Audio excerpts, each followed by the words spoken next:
Transmission is go. Underbase is live.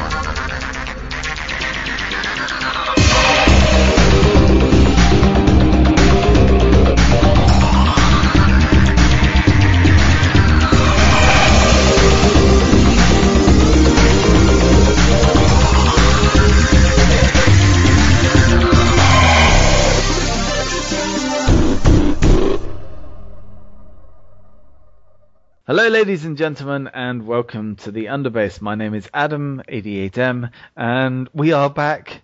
We are back at, I think, the 5th or 6th attempt at trying a particular review for you fine people out there. Hello Mr. Cole, how are you? I'm well. How are you? I'm good. Any topics on your mind that you'd like to give Rebirth masses? I'm pretty sure you'll put them in the outtakes. It's true. This is going to be like a 20-minute, 30-minute review with approximately 45 minutes worth of outtakes. It's going to be amazing. So we are back for Angry Birds vs. Transformers issue number 3. Now, as you guys at home know, this was out a couple of weeks ago, but we've had all sorts of issues. I've had some technical issues. Our beloved third member, Mikey, has been on adventures outside the country and then returned to the country, and yet strange psychic forces have kept him away from this bandwidth at this time. I think it's aliens. They've taken him away, and they are right now probing him for information. What's ironic is that Mikey's asking for a second. I'm just kidding. Are you kidding? He's just coming up. He's gonna kill me. I love you, Mikey. Oh, bless. Hey, you know what? Mikey is a frugal person. He's just, trying to get the best out of his colonoscopy. Anyway, let's return to family favorite Angry Birds Transformers. Yeah, with the explicit logo. Oh my gosh. By the way, can you hear that whirring sound? That's John Barber deleting this podcast from his playlist right now.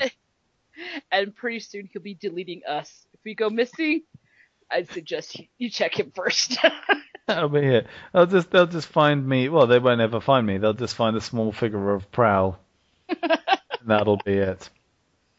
So, folks, Angry Birds Transformers 3. Now, this is the series that was written at the same time that John was writing Punishment. And if Punishment was dark, this is bright. If Punishment was bleak, this is full of fun. And, for a team-up comic and a crossover comic, especially featuring Angry Birds, this is punching well above its weight at the moment. So issue number 3 is called Revenge of the Fowlin'. Mm-hmm. It's puntastic. It's written by John Barber, art by Marcelo Ferreira, colours by Nikos Koutis, flats by Mike Torres. Again, really nice to see that they're giving a shout out for flats. It's such an important part of the colours process. Letters by Chris Mowry and edits by David Hedgecock. We have 2 covers. We have the standard cover. It's our roboticized heroes and villains struggling to contain the rampaging eggbots. Art by Marcelo and colours by Nikos. And the subs cover. The subs cover is the birds and the pigs facing off. Art by Sarah Stone. Nicole, which one gets your feathers ruffled? Well, I did get both of them. I did pick both of them up because I think they're both adorable. But I've got to go with my girl, Sarah. I love this girl. I love the expressions that she has on these characters and the colors that she uses. There's just a plain white background, but I love it. What can I say? It's incredible. She's nailing these at the moment. I mean, her and I think I said on another podcast as well, if you're an artist doing a Transformers cover and you just happen to say to the editor, oh, by the way, who's doing the other one? If they come back with Casey, Sarah, Nick, you're basically in trouble. You've got to raise your game because they just knock it out the park. And Sarah's just fantastic job. Sarah, she knows how to use expression in amazing ways. I love this expression on Starscream's face. It's so adorable. Bless his little heart. And it's mirroring as well the game. Yes, it is. When it comes to the saying thanks, the Seekers all have this real worry about them. It's got to be said, though, this worry motif has even gone across to the other cover as well. Starscream looking as though he's bricking himself as one of the Eggbots fires up into his crotch. A painful way to go. But, yeah. Yep. And center stage to drift, which is great, which, again, really makes me wish that he was in the game because I like his stoicism. And RCs. It drives me nuts, man. This is the second time in the last couple of years that RC has been on a cover holding on to the central character's leg. I don't think this will prompt as many issues as the last time. That's for you longer term Transformers fans. Yes. Back in the dark days. Oh my gosh, I remember that. After a confluence of mishaps too mind-boggling to deeply ponder, the Egg Spark lands on Piggy Island and begins transforming everything that touches it, including those furious fowl we love to sling and the pigs we love to vilify. But that wasn't all the Egg Spark changed, as the island itself has begun to transform and attack every living thing on its surface. Did I mention the birds' eggs are changing and self-replicating as well? No. It's exasperating trying to keep up with all this insanity. Exasperating. Come on, people, it's funny. Barber is punning as though his life depends on it, ladies and gentlemen. And so we begin. Autobots and Deceptihogs are busy discussing their desperate situation, and for a moment it seems like Megatron Pig and Optimus Bird are almost in agreement with their views on the severity of this situation. But then blame rears its ugly beak. Typical, Optimus Prime Bird. You've only had fingers for like 10 minutes, and you're already pointing them. Oh my gosh, I love that thing. I know. In your face, man. Just right. We kind of waxed lyrically about this last issue because last issue this hit its stride. Oh, last issue was brilliant. My gosh, I loved it. Right, in this first page.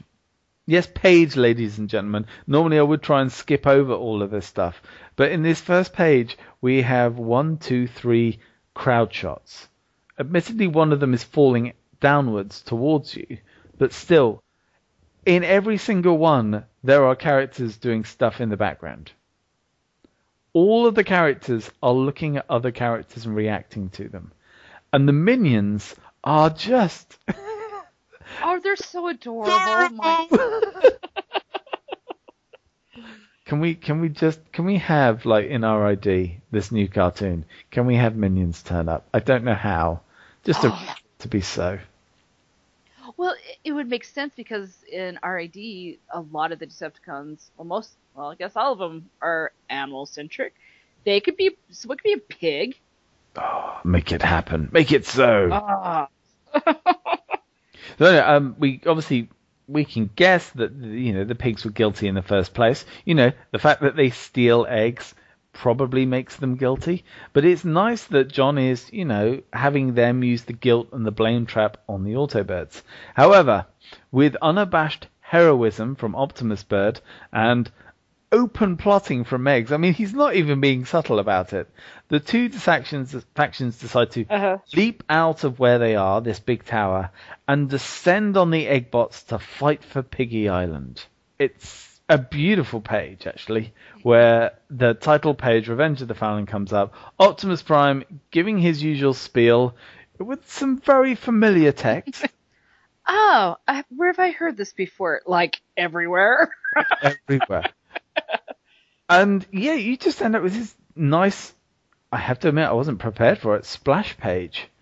And just looking awesome. This is beautiful, yeah. So much going on. All the characters busy fighting each other. Apart from poor old Starscream, who is already starting to come unstuck this issue. Oh, poor Starscream. Megatron, who's just busy laughing away at everything. But then, He's punning as well. I'm wondering actually if Megatron Pig is John Barber's kind of his persona. yes. Probably. I don't know if John actually will appreciate me likening him to an egg. Probably not. Well, he's switched off the podcast anyway. It doesn't matter. At least you didn't say he was Galvatron, you know. Well, no, the absolute nutty craziness. And so we've got all this fighting going on, and you've got, again, the Greek chorus of the minions. They're shocked at the destruction of Piggy Island that's going on. I feel so sorry for them. They just really love their home. And again, though, we saw this last issue. Different reaction. One of them is always surprised, shocked, or outraged. One of them is always upset, and one of them is angry. Mm-hmm. And they seemingly are bonding with Jazz, which is a nice little thing. But these guys, their attention is suddenly taken, as it is for all the bots, by Starscream, who has been their scout for much of these events. The Seeker is being dragged down out of the air by tentacles emerging from the top of one of the towers. This is good news to Megatron, who gives the most evil grin going, announces, well, that couldn't happen to a nicer pig. That Starscream Pig is what happens when you question my leadership. At which point, Prime clips him round the ear and starts having a go at him. Now, this is dangerous when you think that their heads are really not connected to their bodies. Oh, I didn't even think about that. Yeah, that's true. Oh my goodness. And they just, Megatron is openly plotting as well. We should say this all the time. Megatron is just muttering away what he's going to do. But Optimus is right next to him. So it's almost like, I'm going to be evil soon. I'm going to try and steal the eggs. And Prime is like, please, come on. At least try and be quiet about it. Mm-hmm. Prime starts having a go at him. It actually gets quite serious. We've battled for millions of years. I've watched you destroy civilizations in the name of... And Megatron's like, what? I just wanted to eat some eggs. I was hungry, man. He was hangry, you know? He was, yeah. And you can see... Whilst this is going on, by the way, Starscream has been dragged into the building. Because although Prime had the idea of maybe rescuing him, it's now more important for him to stand toe-to-toe to Megs and start getting angry. And they do. Well, Prime likes his lectures, you know? It is. It's like Bubba's just distilling the most noble aspects of Prime that maybe everyone is a bit too familiar with. Mm-hmm. You know, and so turning it on its head, it's a great way to actually, I hate to say it, but take the mick out of Prime. I think so. Because he's done it with B.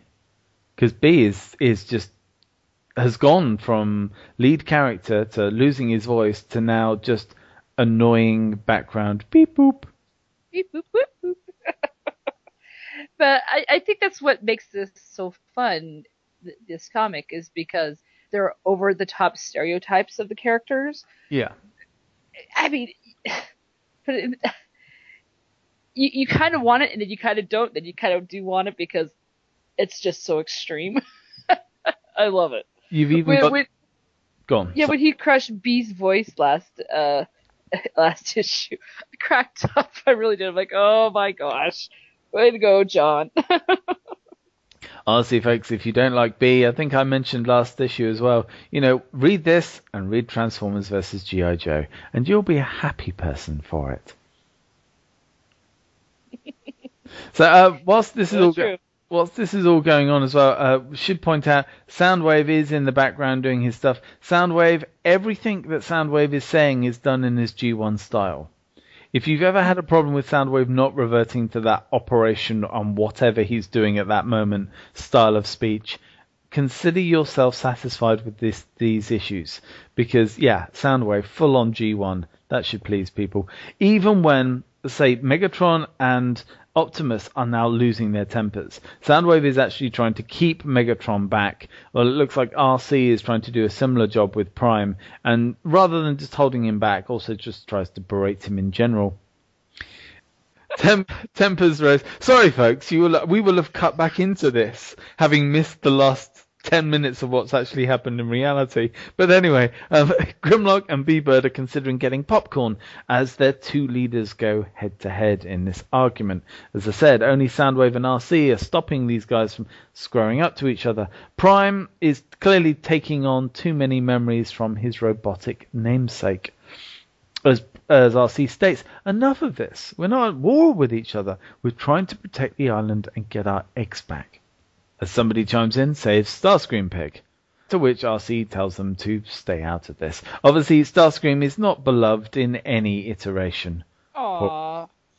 Prime decides to calm down and continue on for his noble reasons. Megs agrees to carry on because he's starving.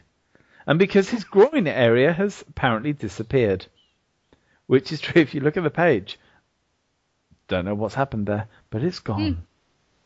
The two leaders break the group into smaller mixed teams. One group is to capture the egg. The other is to go and free Starscream Pig. Now, already peeved with their attitude, RC Bird watches Blue Streak Bird charge off recklessly towards the tower. Blue Streak Bird seems to have this bit of an attitude.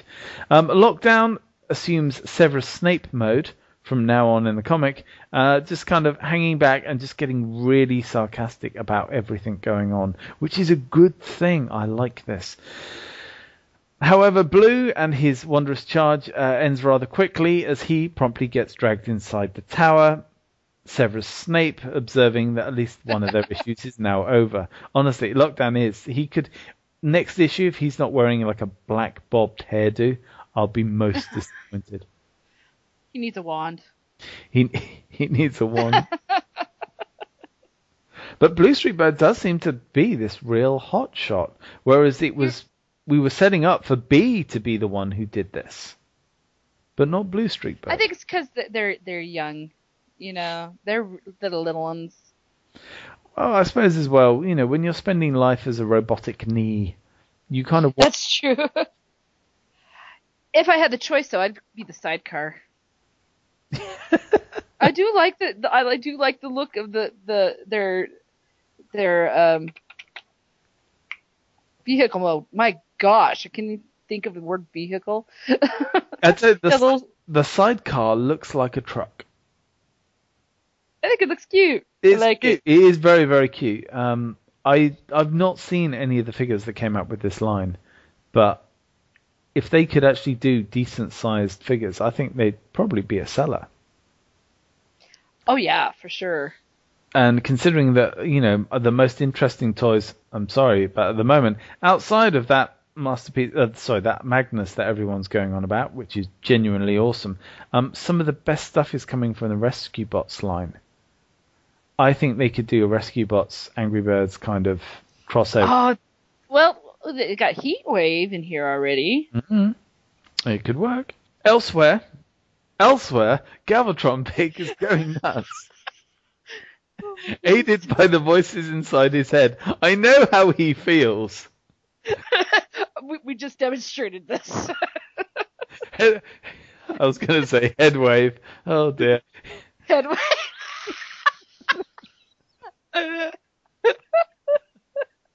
That goes back to our pre-show conversation. Oh, Headwave, the transformer that appears in 50 Shades of Grey. Oh, no. We've finally done it. We've finally come up with a fanfic reason why 50 Shades can enter. And I say that in the nicest way. The Angry Birds. Oh, dear. Anyway, Heatwave, thank goodness, steps forward to take Galvatron down. And both warriors transform into their battle modes. Galvatron transforms into an impressive truck. Heatwave doesn't. For some reason, as we've seen in this comic, transforming is dangerous to do. Sometimes you don't get it right. Sometimes you transform into a toilet or a wheelbarrow, or in this case, Heatwave transforms into Groot, a very, very, very small pot plant with a cute face, and appears to be dancing as well. like really getting down and enjoying himself. This mode, unfortunately, doesn't work well in terms of a battering ram when Galvatron drives at the small pot plant and sends him flying off into the sky. Lord knows where. He's into space, man. He's got orbit. He's not doing well. I probably have not read that out to the best of my abilities, but considering the rest of this podcast so far, I'm happy just to still be here. Anyway, Street Trio got dragged inside the building. They find themselves inside the tower next to the strung-up Starscream and promptly get upset. It appears that their confidence is not the most strongest of all the Autobots, and it takes some very flattering language from Starscream to beef up their egos. More than strong. I love his little lecture that he gives. I love it. I love the fact that Starscream Bird refers to them at first as Glue Stick Bird. It's true, though. It is, yep. And powered up by, his kind words, his soothing sounds, his prompting, and then the very, subtle scream of "Just rescue me," Bluestreak goes all He-Man, I have the power, and shatters the bonds that are keeping him there. At which Starscream, not even hiding, just says, "Get me out of here. I've got an island to conquer and friends to betray." I didn't say that out loud, did I? Oh, Starscream. He's always surrounded by the most incompetent people. Outside, Adrift and RC are still struggling to get into the building, a task made it more impossible when they are suddenly surrounded and outgunned by the eggs. And these eggs are getting bigger and bigger, Nicole. I mean, yes, they are. These are, well, they're beyond leader class. They are ultra class. I would say so. Yeah, looking really menacing as well. Galvatron is being attacked by the minions. Yes, the weakest of the pigs are busy taking on the strongest because they're so worried about Galvatron blowing up their world. Galvatron gets the upper hand for a moment, but then Heatwave returns. I love it. It appears that Heatwave had obviously landed and then decided to come back. How did he? Well, he learned how to transform correctly, too. Oh, this is it, and we get a single shot. 10 miles away, there is a sling. It looks well used. And Heatwave is back, transformed into, finally, his truck mode, flies through the space, and lands directly on Galvatron, sending the poor little piggies flying off the minions, almost taking Jazz with him as well. Let me just talk about these two pages here with Galvatron. Go on. There's some amazing expressions in here. The artwork is so fun just to look. I mean, you can't see his eyes, but it's all in his mouth. And they just, Marcelo did an excellent job with this character. I love it. Absolutely. There's so much, so much character coming out of all of these of all the birds and the pigs. And even when when they're, like, as you say, with Galvatron's case, a large chunk of him is basically obscured. You're working off the mouth. That's it, because everything else is just hidden. But Galvatron just has so much to him. And then you've always got these three pigs in the background. And again, when they're being thrown off, one of them is scared. One of them is upset, and I think the other one is slightly angry. I mean, there's always something different going on with each of them. And yeah, and even when Jazz gets involved, and Jazz doesn't have the most expressionful of faces, but it's just when, like, Galvatron is about to take down Jazz, he looks genuinely scary. When he's I know. With that burning gun. It looks as though Galvatron is every bit the mad, insane director from the old G1 cartoons. We all love Mad Insane Galvatron. And we all love G1 cartoons because we're all G1ers. Yep, it happens. It happens. Okay, so there is little time to celebrate the fact that Heatwave has returned, that Galvatron is out for the count, because Even though Soundwave is still standing and obviously Heatwave is still kicking, they are surrounded as well by these Eggbots. The Eggbots are clearly outnumbering everybody here. Inside the tower, the Blue Streaks are heading for freedom now, with a bound Starscream in hand. He's not happy, it has to be said, but they stumble on a room. Now this is where this comic, this series, actually gets horrifying. Because we are used to certain things. We're used to, in the game, to seeing certain things. Blue Streak Bird stumbles into a room full of Eggbots with mouths. Mm-hmm. These are Joker eggs. They do have like that Joker smile. Their smile is almost, in one case, is almost all the way up to the top of his head. Or its egg, should I say. These are massive things. I don't know what scares me as much as the smile itself, the fact that most of the egg is empty that you can see inside apart from the tongue. So you're kind of wondering, well, what is left of the egg inside? It kind of reminds me of Audrey 2 from Little Shop of Horrors. Yeah, absolutely. Yeah, perfect. It's kind of cute in one sense, but then horrifying, and especially if you've watched Little Shop, you know that things don't end well. And I'm kind of wondering as well, what do they want to do? Do the eggs actually want to eat the birds? Ooh, that'd be the ultimate revenge. That would also, yeah, I mean, which came first, the chicken or the egg? Well, it depends which one ate each other. So, and also as well, go. Are they after the pigs, after the birds, or are they after everyone? Well, unfortunately, Blue Streak Bird has proved very noble and very brave so far, but loses some of his courage when he spots these mutated eggs, and he promptly runs for the hills, leaving the poor old tied-up Starscream Bird to fall over in the doorway and then get trampled by every single one of the eggs as they proceed to stomp out over him. Poor Starscream Bird. Starscream is not doing well in this comic. He's doing terribly, the poor thing. Outside, Drift and RC Bird, with a Sly cameo from Lockdown, are still battling to survive. Drift hears a sound at this point, though, from inside the tower and assumes it's the Autobots. Well, yes and no. Because it is Blue Streak Bird coming out, but then followed by all the Joker eggs. Now, you would expect that this is pretty much game over. I mean, the guys outside are outnumbered by the eggs as it is, and now a whole team, a whole squad of new and improved eggs has charged out to meet them. However, something happens, because the unmutated eggs from outside come face to face with the mutated eggs from inside. They promptly scream, which I could only imagine one of the two groups could do, because of the mouths, and then both of them run away, leaving the group stuck together again and thoroughly bemused as to what on earth is going on. However, this is not all the group, because some are still unaccounted for.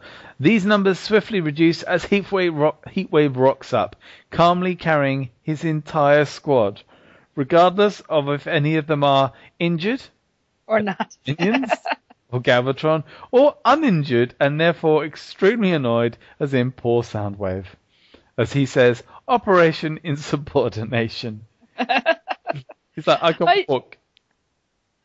I just think the Minion Pigs look so dang cute, like little sleeping babies.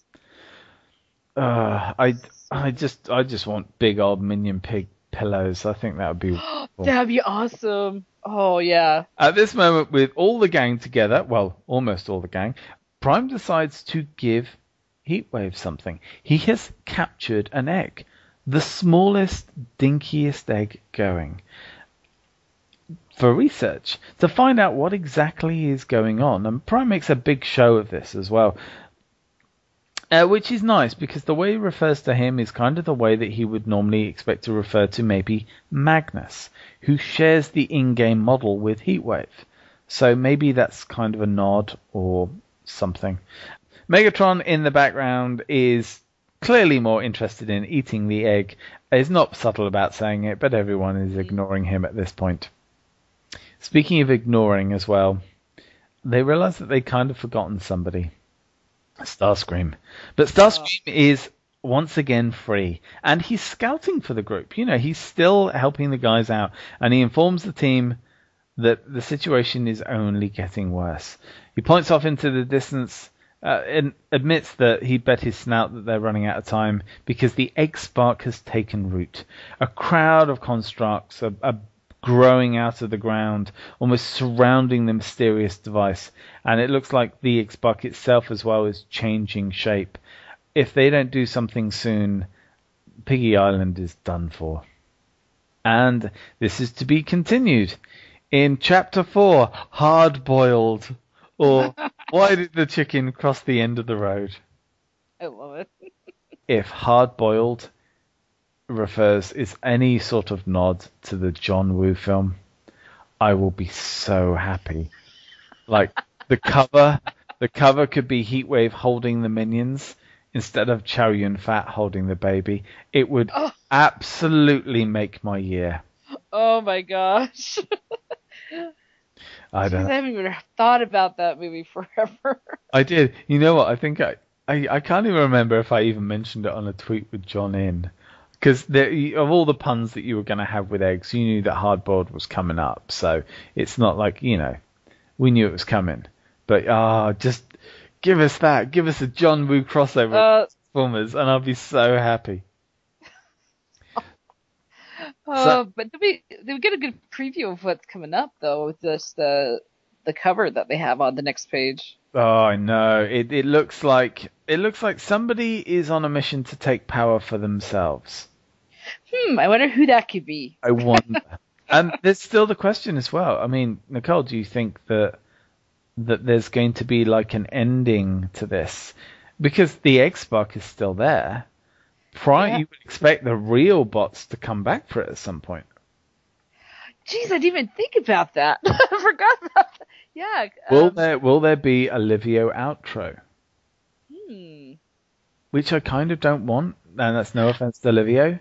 Oh no, I'm just really enjoying the series, and I'd like to see it continue. Will it? I'll tell you what. Will it end? Oh, this would be heaven.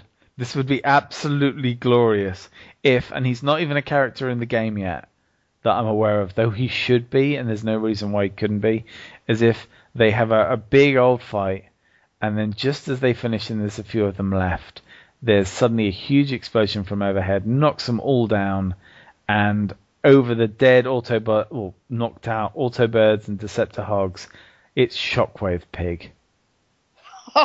And it ends just like the old Marvel miniseries. That would be... anyway, I'm too much conjecture, especially for what is, let's face it, a comic more aimed at the lighter end of the scale for kids, which is proving a great read for most adults who give it a go. So, Nicole, what do you think of this third issue? It's a little step down from the second issue, because that second issue really cracked me up. But it has, like you said, that element of a little bit of horror, which I enjoyed. The creepy egg bots. That was a good touch. It was a good change up. Again, it's you see Optimus Prime Bird being Optimus Prime, and you're just like, ugh. Yeah, the whole thing about you're pointing your feathers already. Like, it's so true. So true. I think it's very well done. I had a lot of fun with this issue. There's so many good things. I mean, the expressions that they use in each panel, the way that it's just even laid out, the colors, and it's just fun on each page. And I can't believe we got a huge splash page like we did. Yeah, there's all these goodies tucked into it. We really haven't as well. You're right. We haven't really sung the praises of the colorist enough. Because we kind of, I hate to say, in most reviews, we often look at the art and we just think of a scene, but we don't always pick on the colors. But the beautiful work done. Oh yes, it's beautifully done. Like I said, that splash page. There's so many different variety of color, soft tones and bright tones, and yeah, it's amazing. They did a good job. Yeah, again, I really enjoyed this. Like I said before, if you're wanting Shakespeare, this isn't your comic. But if you just want something lighthearted and fun and just a quick little adventure that you can share with pretty much anyone, this is great. I don't see, like I said, I want this continued to more than 4 issues. I'm having a good time reading this. Absolutely. And I come out of it smiling. I smile while I read this. Like with More Than Meets the Eye, you're just like, oh my gosh, you have that dread, like, who's gonna die? What's gonna happen? You know? And with our idea as well, you just have this, right, well, the plot has moved on. Let me sit and consider what has happened and try and work out the politics and who's going to do what. With G.I. Joe, you basically need to take a bit of a sleep and a lie down after each issue because there's so much information. You're right, this comic is the one from IDW where you have a laugh and then you can put it down, but you can pick it up again and just enjoy it again. Oh yeah, I've read this 4 times now, and I do feel I still find new stuff in it. Like I said, different expressions, different background happenings in the background. Like this, the last time I read it, I really didn't notice, a Blue Streak's sidecar. I don't know why I passed that up until this last time I read it. I'm like, oh, that's really cool, No, absolutely. Every time I'm looking at it, I'm looking at like different characters. So I look at the minions whenever they're in something, but then I didn't notice Jazz, and I just realizing just the amount of stuff going on that Soundwave's up to. Because Soundwave is always doing something, even as something as simple as twirling his moustache, which he does on a constant basis. And this constant, as well, use of his G1 language, which I'd forgotten at one point that he was doing, but then it suddenly makes sense. And when it comes to the colouring as well, there is an awful lot of... It's actually the background stuff, and this is not like false praise, but the backgrounds are often very, very dynamic in lots of different colors as well. So in one scene, the color can cycle between blue, white, orange, and yellow, with red flashes or green flashes or spot shading or cell shading or red diagonal speed lines, or you name it. It's all over the place, but it complements the action. And I saw this in Drift with John Paul doing it, and I was amazed. The fact that they're doing it in this, and it's seamless. Like the page where Galvatron is going just nutty. And oh my gosh, Galvatron pages are awesome. But you just have these images, like you're outside with the blue sky, and then in the next moment the sky is this yellow, brilliant yellow, with just all these speed lines going through it, and the energy as well. The colorist does a great job with just the energy weapons going off, and of course the dancing Groot moment or dancing heatwave moment, where you've just suddenly got this trippy 1970s,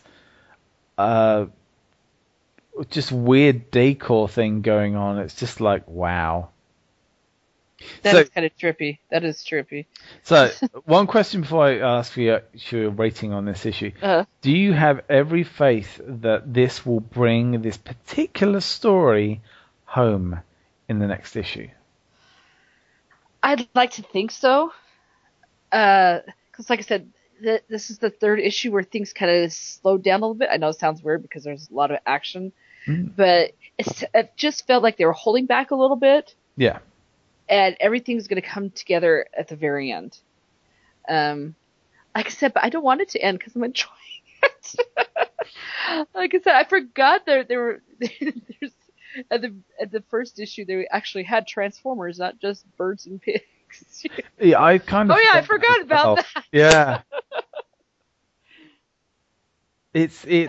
I would get. I'm gonna. Because if I say that, I mean, nobody's listening to this, though. It won't affect anything here. But if anyone is listening who can maybe just whisper in John's ear, if the next issue is the end, can you at least give us like a single-page mosaic story? Just stick it in one of the future RIDs. Just do it. That'd be awesome. Just because he's clearly enjoying doing this. I mean, he's having a blast doing this, and it's fun. And I think this might end up being a far more successful miniseries than some of the other ones that you've got at the moment. So I really think you should continue this. I think so. I think so too.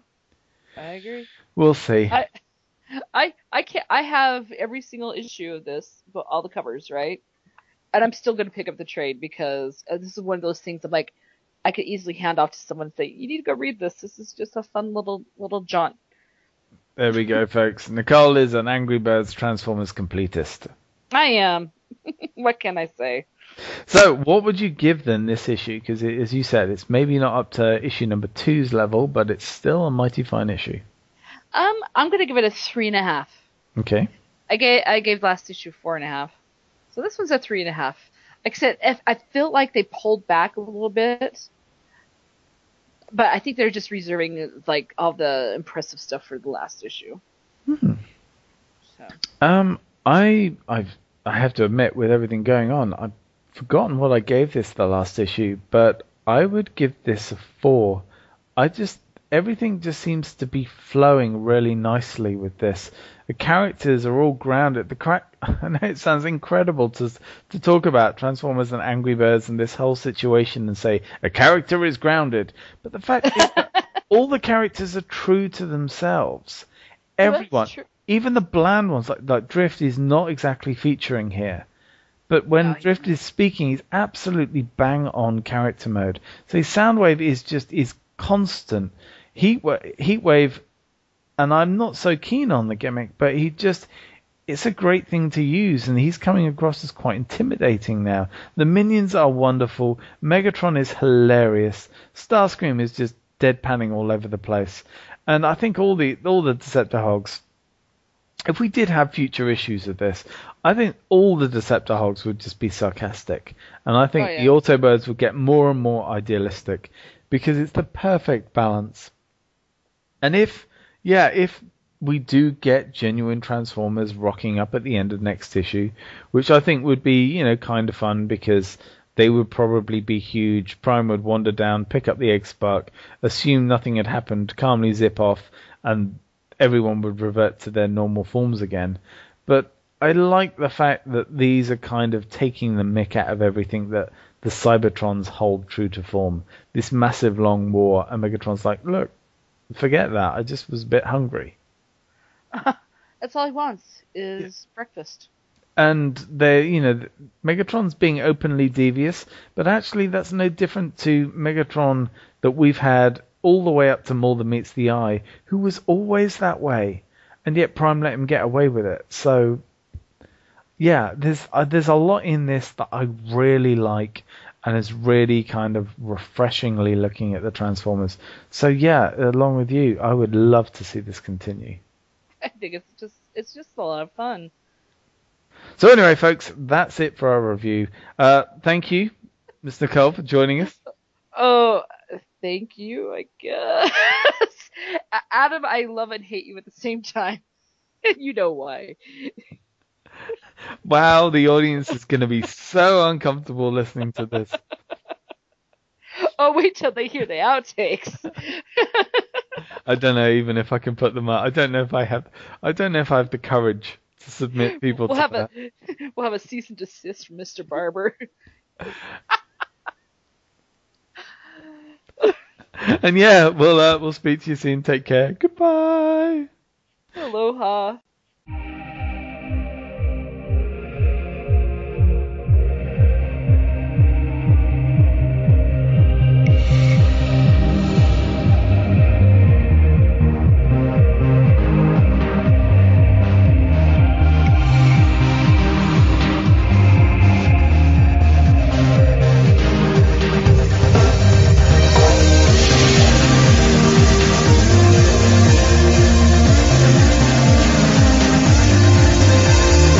Underbase complete. Cease transmission.